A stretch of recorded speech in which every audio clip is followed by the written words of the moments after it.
What was your frickin' ill deal with the consequences later moment? Quit my job in a fit of anger and hurt, without any backup plan. I was an assistant manager at a dollar store, when my manager said that the DM had told her she had too many full-time assistants and would have to downgrade someone to part-time. There was the girl who was basically the next manager in training, so of course not her. Another woman who was a hard worker, plus she had just started paying for insurance and needed the money, so not her. Me, sole provider for a family of 4 while my husband worked on getting his GED for better jobs, admittedly not the best or hardest worker, but I was good enough to have been promoted from cashier after 6 months and trained for 2 weeks or less, was generally reliable and rarely called out, never had any issues with stocking correctly, unloading trucks, or balancing the registers and submitting paperwork at the end of the day. Then there was Pat. Pat needed money as the sole provider for her household, true, but everyone had been struggling to train her for 4 months and she still couldn't do returns on her own, often had problems with balancing her till, couldn't be left in charge of the store alone unless the most experienced and knowledgeable cashier was working and then needed someone else to come close the store for her, regularly stocked items in the wrong places, straight up lied more than once saying she had checked items and they didn't fit. They did, told the beer order guy I don't know how to do that, I'll call someone else for it later, bye, even though the guy was great and had been working with us long enough that all I had to do was tell him how many of each one we had left and he would place an order for us. Guess who my manager decided to downgrade? Me, with the excuse that I was technically the newest because I had taken an extended leave during my pregnancy. I panicked the next day over how stupid it was and started thinking of ways to crawl back and kiss ass. At least part-time would have been something while my husband tried to get another job. Thankfully, me quitting turned out to be a good thing, because a week later a friend of ours told my husband that his job was hiring. Now, I get to stay at home with the kids and we still make almost double what we were when we were both working full-time jobs. Broke down fishing way out in the sticks with my cousin. We were out of cell service. It was getting dark and we were walking back towards the main roads. We spotted a black bear walking the trail behind us. It kept its distance but clearly smelled my backpack full of trout. I dropped the bag of fish and we kept moving. Seen a cabin up ahead so we broke the door open and stayed there until morning. While there I found some spark plugs in a drawer while searching for a piece of paper and a pen to leave a note. The plug wasn't the same my UTV called for. But it was a close match, just a hotter plug number 8 versus a number 9. We left a note stating I took 2 spark plugs. Used the propane and stove to cook a can of soup we found as well as some crackers. Left $100 for the doorknob/lock and the plugs as well as my contact info. 3 weeks later the owner called, said not to worry. He was glad his cabin helped us. And I asked if he wanted any more compensation but he said no. Cabin was not vandalized and he had a spare doorknob in the shed. So yeah, I broke into a cabin for the night. Took some spark plugs to fix my side-by-side and ate some vegetable soup. Left owner $5 $20 bills and fixed my machine and went home. Also the bear took our catch. I had developed feelings for a co-worker, small company, about 20 people. We kinda flirted at work and some people were starting to suspect something but we managed to keep it professional. One night we had a few drinks, could not decide to part ways, one thing led to another. The morning after when we woke up together, neither of us could muster the strength to go to work. She called in sick, and a few minutes later I sent an email to use a day off, as things were quite slow at work anyway. But we knew all too well that the both of us not showing up, with coworkers aware of our plans to get drinks together the night before, well, we weren't going to fool anyone. And the following weeks/months were pretty awkward indeed. We never made it official, for the time it lasted. I used to unload freight from delivery trucks for a living. Most the shit was haphazardly thrown in without regard to anything. It gets a bit frustrating. One time I had got to the back of the truck and there was one pallet left. The pallet itself was crushed with these concrete barriers that were stacked on it. They never should have loaded it that way and they knew it. It would be impossible to unload by hand, but I couldn't get the forklift all the way under the crushed pallet. I decided ultimately to just say frick it. I leveled the forks at pallet level, backed up about 30 feet, and then rammed it full speed. The forks went clean through the pallet and the back of the truck. I got those concrete barriers off though. I blew past a state trooper doing about 140 miles per hour, 225 km/h, on an empty highway just because I was testing how fast the car could go. 5 years old. I don't remember why but I got in trouble. My parents spanked. My dad said come here, I'm going to give you a spanking, and I decided to run. So I ran. Out the screen door at the front of the house and then left and around to the back of the house. My dad was so shocked he took a few to catch on and then he started chasing me. I was small enough to fit under the bushes behind the house and Dad was too big to fit behind them. I got stuck there for a bit but got away, completing the circuit around the house before sprinting to the gate. We were on a 2-acre lot so it was a bit of a run and Dad almost caught me. I ran out of the yard and my dad stopped at the gate. Yeah, he stopped. And all of a sudden I didn't know what to do. We lived in the country, so I wandered down to the river for a bit. None of my friends were home nearby. Then I snuck back into the yard and then to the house. No one said anything and we ate dinner. It was weird and still feels strange to me. No one ever said anything. It was cool, no spanking for me. But even now I think about it. That's all. Edit, I'm in my 40s now.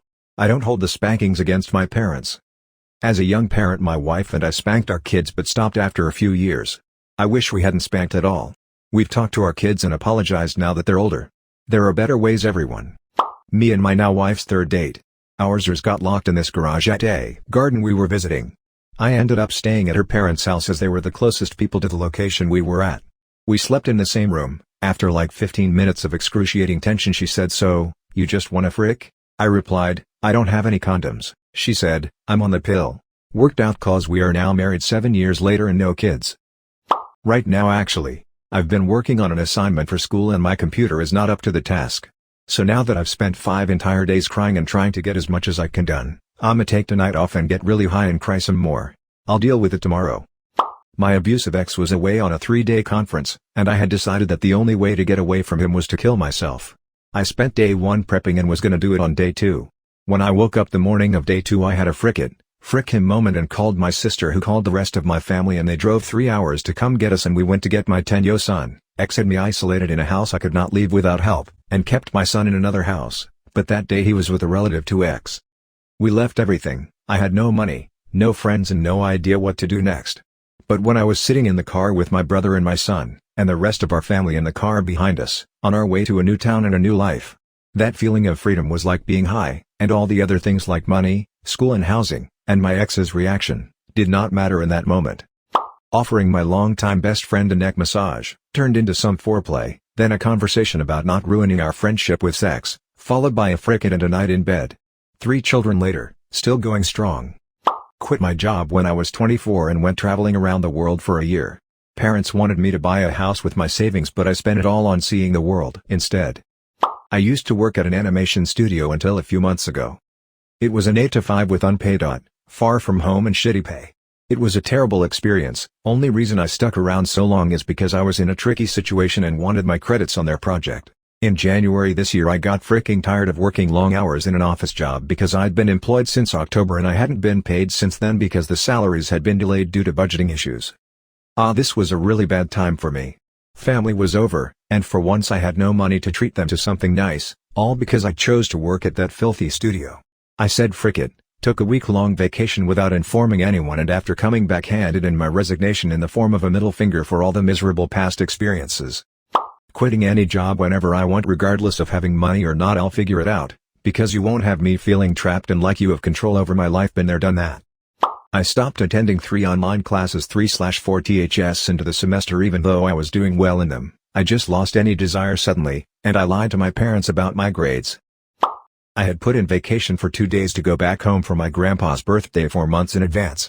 Request gets accepted. 2 weeks before my vacation, there is a shift change and now my trip would take up a whole week of work. I inform my boss that I'll be taking a whole week now. He tells me that's fine and to go update the vacation request. I go to HR to update my request. Instead of just changing the date range, the HR person tries to delete the request and make a new one. Only problem is we were in a vacation blackout time. No new requests get accepted for that month because of workload, so they end up canceling my vacation and then go, "Oh whoops, looks like you can't put in a new request, too bad." My boss gets pissed and has my back, but HR isn't budging. Not the first time our department has been screwed over. I tell HR I'm still going on vacation. I'm not gonna miss out on seeing my family because you guys are incompetent. Fire me or don't fire me, I don't really care at this point. My boss tells me to enjoy my time off and we can worry about stuff when I get back from break. Grandpa's birthday was great, had fun seeing the family and friends from back home. I come back after a week and I'm still employed. Boss and boss's boss explained to HR that I'm the only one in our department who's qualified to do what I do, and if they want to lose a bunch of money getting a third-party contractor to replace me, then that's their right to. They'll just have to explain to the finance officer and general manager why we'd be bleeding money all of a sudden. I don't work there anymore, but I hope my old boss is doing well. He was a homie. Side story, that same boss took 2 weeks of vacation when the Shadowlands expansion of WoW released. Man's got his priorities straight, haha. When I asked him what did he tell HR and his boss, he was like, those people don't need to know what I do or don't do with my vacation time. I'm taking my vacation time. I changed my secondary school choice last minute from a school 15 miles away to the 1 to 2 minute walk from my parents' house. I figured I would deal with the consequences. Time came around to see if I was accepted into the school. I was accepted into the original one, 15 miles away. Confused AF, my mother grins and says she changed it back to the original one before sending it off. I wasn't even mad, I regretted my decision about a week after I changed it. The original school was a much better school and I'm now still the only person in my family to do all of the education stuff. Found a new coffee shop in town which was so good I immediately went back for a second and a third large, so 6 shots in like 10 minutes. Regretted it both throughout the day and during the multiple toilet visits. My dog got stolen and was missing for over a month. Someone anonymously called me and said they were going to drop off the dog at front of my house whether or not someone was home. I just started a new job, I couldn't find my boss to ask permission to leave, and I just bolted home. Pretty much all of adolescence. Currently dealing with it. High cholesterol, constant tinnitus, bad joints, nutritional deficiencies. It wasn't until November that I finally accepted that just because you technically can doesn't mean you should. 37 years old and finally an adult. It's boring. Quit a new job that had me an anxious wreck every morning, to the point I couldn't even have breakfast. So glad I did it, but I'm never that impulsive. I'm okay now, happily employed in a position somewhere else. 1998, on my first date with a woman I had met in an online chat room. We did the boring, cliched dinner and a movie thing. Things got hot and heavy in the theater. After the movie we drove back to her apartment and she invited me in. I had plans the next morning, but said what the hell. I didn't leave until 5 o'clock the next morning, and ended up blowing off my plans. She and I have been together ever since. Drunk me often fricks next day me over. All drunk me needs to do is slow down, but he thinks why is my drink empty, what the frick, huh? Looks like a lot of others have this problem. Seems I'm not alone at being alone. 100 billion hungover people, looking for a cure. Sting really overestimated population growth in the 90s. I knew my marriage wouldn't last while I was walking down the aisle. But frick it. I'll deal with that shit later. 4 years divorced. 0 out of 10. Was not worth it. On New Year's, me and a couple friends were driving around in my car. It must have been about 9:30 at night. They had pressured me into doing donuts in the school parking lot. Mind you, my car is a 2007, so not in its prime. We successfully performed the donuts and then we very quickly left. Everything seemed to be fine as we continued driving for another couple of minutes. But as we took a right turn at a traffic light, thank God no one was around, I heard a loud crack and the car starts bouncing like crazy. I slam my brakes and we all freeze. I very slowly drove my car to the next neighborhood entrance, parked, and we all tried to assess the damage. It was dark and raining so we couldn't see what was wrong. Then after a couple more minutes of fidgeting, I finally realized that my freaking engine isn't where it usually is. So I just say frick it and call a friend to come get all of us. I paid him gas money. I left that car for an entire day before I told my parents. I hiked through 6 miles of public land early one morning doing some pre-season deer scouting for the upcoming deer season. Took several hours to complete and I was exhausted when I got to my truck. Only to see my best friend had texted me at some point asking if I want to join him on an overnight camping trip. Said frick it. Got home. Grabbed my camp pack. Met him at another spot on public land and we hiked another 4 miles in before setting up camp. That night and the next week, my legs felt as if they were ready to rip themselves off. Might not sound like a lot of miles but when 90% of it is off-trail bushwhacking. Climbing over logs and through thick brush. It's a good bit of work. I get so sick of the bullshit at work that makes the job needlessly difficult for zero reason that I just say frick it and do things my way. I know I'll get yelled at later but the job gets done well and we skip all the bullshit they add that nobody who works here likes and none of the customers like. Context: I'm a race car driver, went to England to test a car, and immediately lost my wallet and green card, my only way back into the US. Went through the process of having a temporary one issued at the London embassy, but had to wait for it to be delivered by courier back to me. Absolutely on pins and needles because I needed to be back in the US for a race, and I'd been stuck in the UK for 3 weeks by this point. Got the text that the ID was delivered, met my teammate's mom on the side of the highway to grab it, and drove straight to Heathrow, racking up enough automated speeding fines to drain the bank.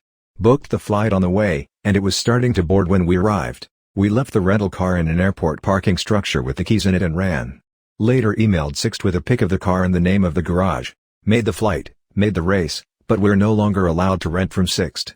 We'd also stuffed the rental in a ditch in Scotland a few days before, and left the ripped-off body panels stuffed in the trunk. So maybe that didn't help? Still worth it. Won the race.